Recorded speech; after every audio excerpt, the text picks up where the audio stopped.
name is Ashley Share. I'm the founder and CEO of ShareLove.Fund. Today we are at Presence Wellness in Westport, Connecticut with owner and anatomy guru Peter Icavello, and he is going to tell us the anatomical ins and outs of Reclined Thunderbolt pose.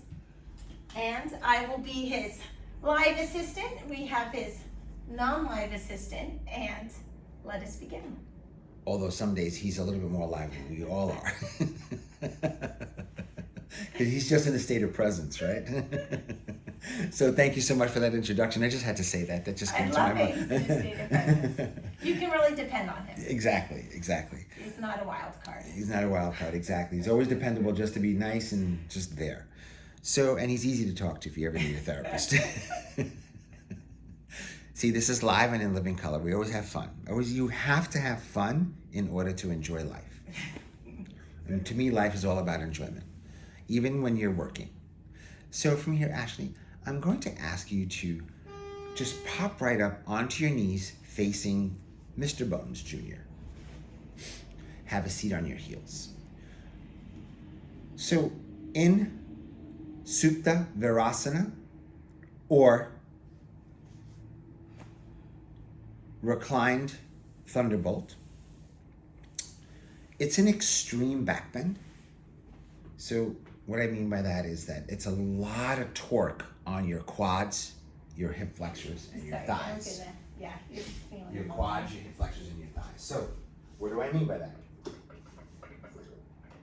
Quads or hip flexors. Quads are here. Thighs, right? It's a stretch because your foot is like this. You're sitting on your heels, so your foot is like this. So you're stretching the muscles here, which is tibialis anterior. So you're stretching the muscles. There's a whole bunch of other muscles, but we don't have to get into that for your purposes. So you're here, you're stretching all these muscles. And then, super flexible. Yes, he is, very flexible. And then from here, when you do the reclined part, you get into now he does not recline, that's where he doesn't cooperate. When you do the reclined part, you begin to stretch. Here, I'll move out my thighs. Just bring your heels out to the sides first and have a seat. So now she's putting a little bit more pressure and stretching her quads even more. And for some people, they can stay right here.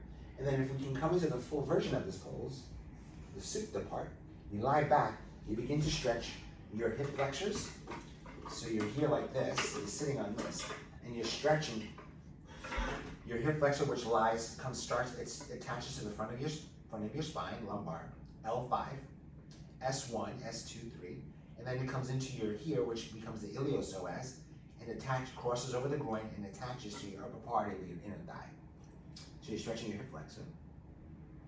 You're stretching your intercostal muscles, and if your palms are face up, you begin to open your chest as well. And then what you're doing here is you're strengthening your hamstrings. You're strengthening your upper back, neck, and shoulders. Your rhomboids are strengthening. Your glutes are strengthening here to support you. Your erector muscles, which lie on the back of the body. So we need to contract all of these muscles on the back of the body, your erectors, which go all the way up from the back of the neck down through the sacrum. They're called your paraspinal muscles or skeletal muscles. Your glutes, where you're strengthening, right, which is part of your appendicular skeleton. You're strengthening your hamstrings, so you need to contract this whole entire region of the body. And then your shoulder blades are coming in together. These shoulder blades don't move, but they're coming in together, just where your rhomboids attach. And then your shoulders are coming back as well. So you're strengthening the upper part of your shoulders, the back part of your shoulders, and stretching. I'm going to turn this guy around again. Stretching the front part of your shoulders, so stretching here because you're doing this. So that's a stretch, right? Anything that pulls away from the midline, you're stretching. Deltoids, rhomboids, all these muscles involved here. And then from here, Ashley, I'll ask you to come up onto your elbows. And then come up onto your hands. And then shift your weight forward. Come into a happy baby if you'd like. Into child's pose if you'd like. And then from child's pose, make your way into easy seat. Draw the hands to heart center.